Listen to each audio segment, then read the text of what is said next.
Welcome दोस्तों। आज हम फिर शुरू करते हैं अपनी बाल विकास सिद्धांत की 4 नंबर की क्लास। इस क्लास में हम देखेंगे कि जो विकास होता है उसकी भविष्यवाणी की जा सकती है, यानी कि किस बालक में विकास किस हद तक होगा इसकी भविष्यवाणी की जा सकती है कि एक बालक की अपनी वृद्धि और विकास की गति को ध्यान में रखकर, जो बालक होता है उस बालक की अपनी वृद्धि और विकास की गति को ध्यान में रखकर उसके आगे बढ़ने की दिशा और स्वरूप के बारे में भविष्यवाणी की जा सकती है। यानी कि अगर कोई बालक है, मान लो कि एक टीचर होता है, वो टीचर अपने बच्चों को जब पढ़ाता है तो पढ़ाते समय वो इस बात को भी ध्यान में रखता है कि ये बच्चा आगे चलकर किस तरह से किस दिशा में ज़्यादा तरक्की कर सकता है। तो ये भी एक तरह से टीचर की तरफ से भविष्यवाणी होती है। उदाहरण के लिए, बालक की कलाई की हड्डियों का, जो बालक होता है उस बालक की कलाई की हड्डियों का एक्स किरणों से लिया जाने वाला चित्र ये बता सकता है कि उसका आकार प्रकार आगे जाकर किस प्रकार का होगा। यानी कि एक बालक है, अगर उसकी जो कलाई होती है उस कलाई की हड्डियों का अगर हम एक्स किरणें यानी एक्सरे लेते हैं तो लिए जाने वाला जो चित्र आता है ये बता सकता है कि उनके आकार प्रकार आगे जाकर किस प्रकार का होगा। इस तरह बालक के इस समय की जो मानसिक योग्यताओं के ज्ञान के सहारे उनके आगे के मानसिक विकास के बारे में पूर्वानुमान यानी प्रेडिक्शन लगाया जा सकता है।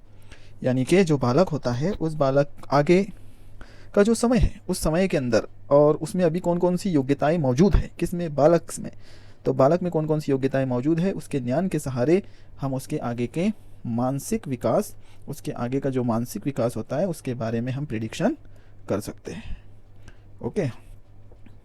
ओके, सबसे इम्पोर्टेंट अगर मैं कहूँ, ये जो टॉपिक रहेगा ये टॉपिक सबसे इम्पोर्टेंट रहेगा, means it is very IMP topic. ये जो टॉपिक रहेगा ये बहुत IMP रहेगा, इसको अच्छे से आपको कवर करना है। इसको आप अच्छे से कवर करेंगे, देखते हैं इसको किस तरह से कवर कर सकते हैं। ठीक है, ओके। विकास की दिशा का सिद्धांत। इस सिद्धांत के अनुसार विकास की प्रक्रिया पूर्व निश्चित दिशा में आगे बढ़ती है। देखो, जो विकास की प्रक्रिया होती है वो पहले ही जो निश्चित दिशा होती है उस दिशा में वो आगे बढ़ती है।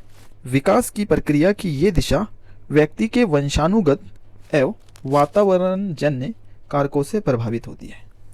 देखो, जो विकास होता है, जो डेवलपमेंट होता है, उसकी जो प्रक्रिया होती है वो प्रक्रिया जो है तो अगर प्रभावित होती है तो किस वजह से प्रभावित होती है, तो एक होती है वंशानुगत और एक होती है वातावरण जन्य। ये दो ऐसे कारक होते हैं, यानी कि ये दो ऐसे कारण होते हैं जिससे विकास क्या होता है, प्रभावित होता है। ठीक है, ओके, आगे चलते हैं। कप्पू स्वामी क्या कहते हैं वो देख लेते हैं। कप्पू स्वामी ने इस सिद्धांत की व्याख्या करते हुए कहा कि बालक का विकास समीप यानी कि प्रॉक्सिमोडिस्टल एवं शीर पदाभिमुख दिशा सिफेलोकोडल के क्रम में होता है। देखो, यहाँ पर इसके आपको इंग्लिश में नाम रखना बहुत ज़रूरी है। इसको आप इंग्लिश में याद रखोगे क्योंकि ये इंग्लिश में ही अच्छे से याद होता है। एक है प्रॉक्सिमोडिस्टल और एक है सिफेलोकोडल। और ये नाम किसने दिया, ये नाम दिया कप्पू स्वामी ने। अब पहले हम आ जाते हैं प्रॉक्सिमोडिस्टल की तरफ। इसके अनुसार विकास का क्रम शरीर के केंद्र से बाहर की ओर होता है। देखो, ये जो प्रॉक्सिमोडिस्टल है, इस जो विकास होता है ये क्रम शरीर के केंद्र से बाहर की ओर होता है। यानी कि मान लो कि एक सर्कल है, शरीर के केंद्र से, अब ये एक शरीर है या एक बॉडी है, इसका एक केंद्र है यानी कि इसका एक सेंटर है। तो विकास जो है तो वो शरीर के या किसी बॉडी के केंद्र से बाहर की ओर होता है। यानी कि सेंटर से कहाँ पर होगा, बाहर की ओर होगा। यानी कि अगर कोई एक बेबी है या फिर कोई एक बॉडी है, ये कोई शरीर है, तो उसका जो विकास होता है, वो जो डेवलपमेंट होता है वो शरीर के केंद्र से बाहर की ओर होता है। ठीक है, उदाहरण स्वरूप पहले रीढ़ की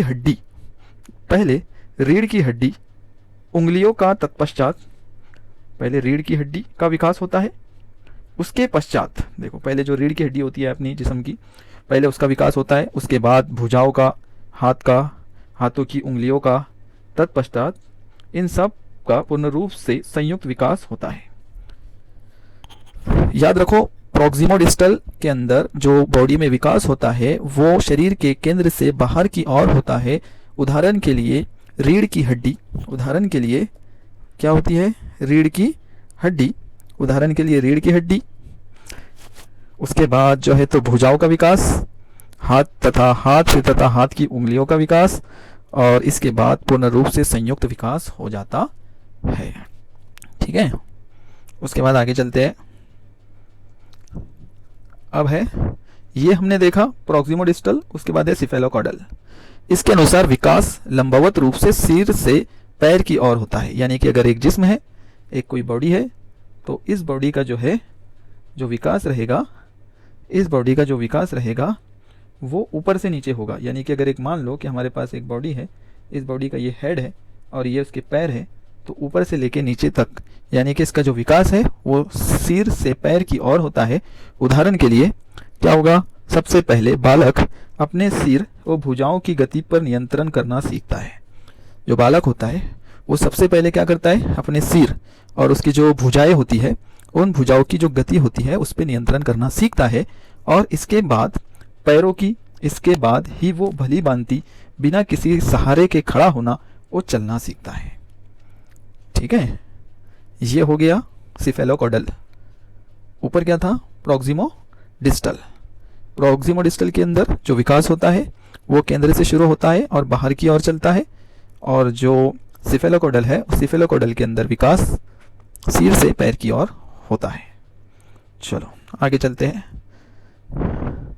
आगे देखते हैं कि विकास लंबवत सीधा ना होकर, देखो जो विकास होता है वो जो है तो इस तरह ना होकर, यानी कि ऐसा सीधा ना होकर वो वर्तुलाकार होता है। यानी कि जो विकास रहेगा वो इस तरह से होता रहेगा, क्रमवार विकास होता है, वर्तुलाकार का विकास होता है। ठीक है, एक जैसा विकास नहीं होता, कभी विकास बढ़ेगा तो कभी कम होता है, कभी बढ़ता है तो कभी कम होता है, तो एक ये वर्तुलाकार का होता है। बालक का विकास लंबवत, बालक का जो विकास होता है वो लंबवत ना होकर वर्तुलाकार होता है, लंबवत ना होकर वर्तुलाकार होता है। वो एक सी गति से सीधा चलकर विकास को प्राप्त नहीं होता। यानी कि सिर्फ एक गति से, जैसा कि एक ग्राफिकल सिस्टम है, एक गति से जो है तो विकास नहीं होगा, वो इसकी रफ्तार जो है तो एक जैसी नहीं होगी, इसकी गति, इसकी स्पीड एक जैसी नहीं होगी। कभी विकास की रफ्तार कम हो जाती है तो कभी विकास की रफ्तार बढ़ जाती है। इसलिए हम कहते हैं कि विकास वर्तुलाकार का होता है, बल्कि बढ़ते हुए पीछे हटकर, कभी बढ़ेगा फिर उसके बाद पीछे हटकर अपने विकास की परिपक्व की स्थायी बनाते हुए वर्तुलाकार आकृति तैयार करता है। यानी कि वर्तुलाकार आकृति की तरह आगे बढ़ता है। अब कोई ऐसी अवस्था रहेगी जिस अवस्था के अंदर बालक का विकास बहुत तेजी से होगा, तेजी से आगे बढ़ेगा, और कोई ऐसी गति हो सकती है या कोई ऐसी सिचुएशन आती है जिसमें बालक का विकास क्या हो जाता है, धीमा हो जाता है, और कहीं कहीं पर तो विकास वर्षों से विश्राम लेता हुआ प्रतीत होता है।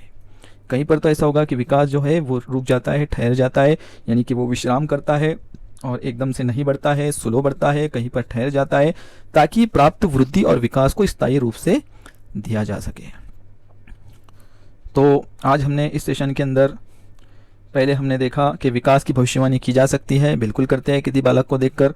उसके बाद विकास की जो दिशा का सिद्धांत है वो it is very important for CTET examination. इसमें दो पॉइंट आते हैं, एक होता है प्रॉक्सिमोडिस्टल और एक होता है सिफेलोकॉडल सिस्टम। यानी कि प्रॉक्सिमोडिस्टल के अंदर जो विकास होता है वो केंद्र से बाहर की ओर होता है, और सिफेलोकॉडल के अंदर जो विकास होता है वो सिर से पैर की ओर होता है। ठीक है, और उसी के साथ साथ जो हमारा लास्ट पॉइंट था, इसमें हमने देखा कि जो विकास होता है वो वर्तुलाकार का होता है, यानी कि वो एक रेखीय नहीं होता और एक ही गति से किसी बालक में नहीं चलता। ठीक है, अगर यहाँ तक आपको ये कंटेंट पसंद आया तो प्लीज़ इस चैनल को सब्सक्राइब कीजिए। आपका एक सब्सक्राइब मेरे मोटिवेट कर देता है, मुझे मेरे मोटिवेट को इंक्रीज़ कर देता है। एक लाइक कीजिए और अपने दोस्तों के अंदर शेयर कीजिए। मिलते हैं अगली क्लास में। जय हिंद।